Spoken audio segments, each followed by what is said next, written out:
Welcome back to Knox Outdoors. It is the first day of summer.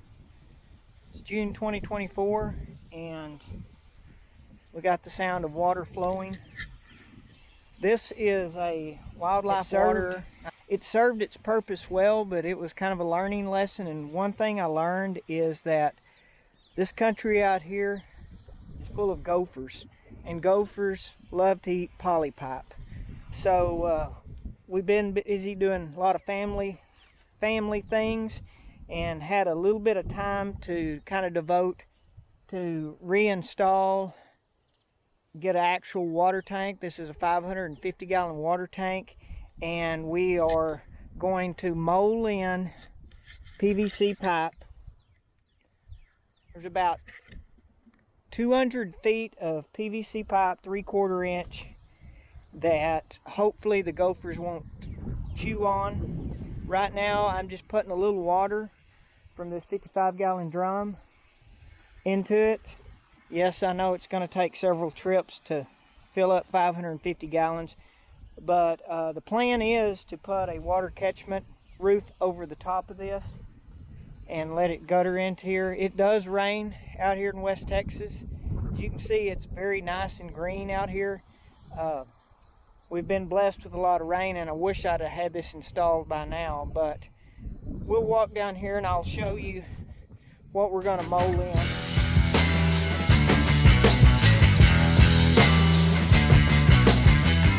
Wildlife watering station right here.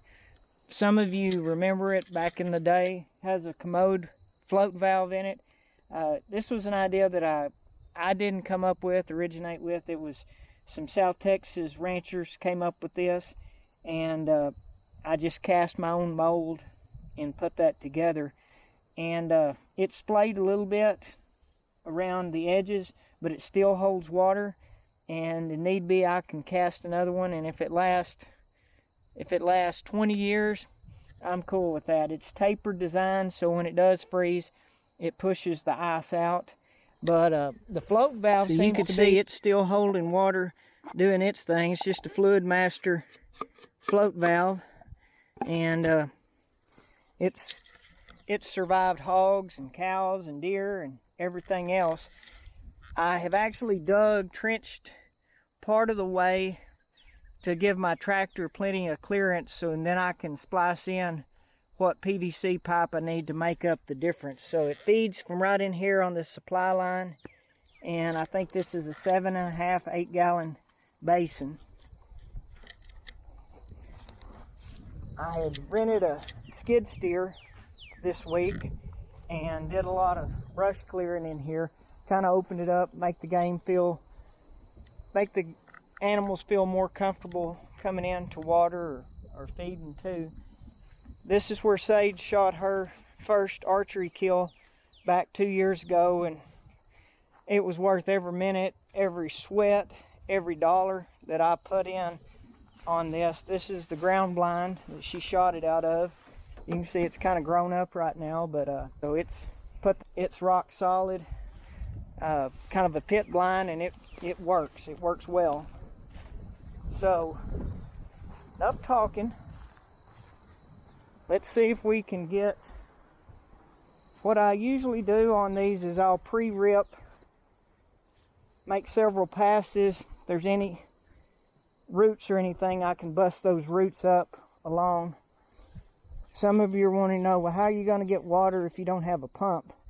Well, if you can see, right up there is the water tank, and I want to say it's about a 15-foot elevation change. So I've got plenty of rise to, or plenty of drop in this case, to get my water to come downhill. So it's worked. We can just keep the gophers off of it. So let's do some pre-ripping and see if we can't be a plumber for a few hours. So this is the business end of the mold. And you can see it kind of opens up to some degree the hole, and it mounts right here in this bushing. I kind of modified my old ripper from polypipe to PVC, and so far it's worked pretty good. I've had, I think I've done some 100-foot runs, but I've never done a 200-foot run, so this will be all new, and fingers crossed, we'll hope it works.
Yeah.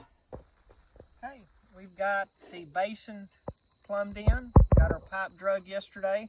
Got it plumbed in and got my connection made here.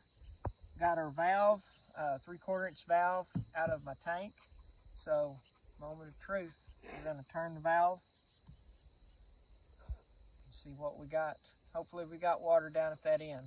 So, fingers crossed.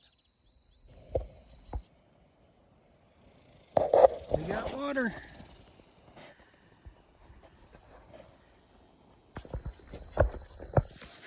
You said we got play.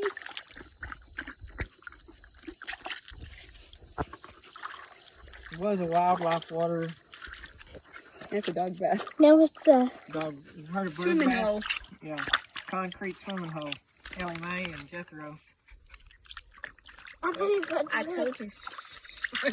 Tanks have swim food in there now.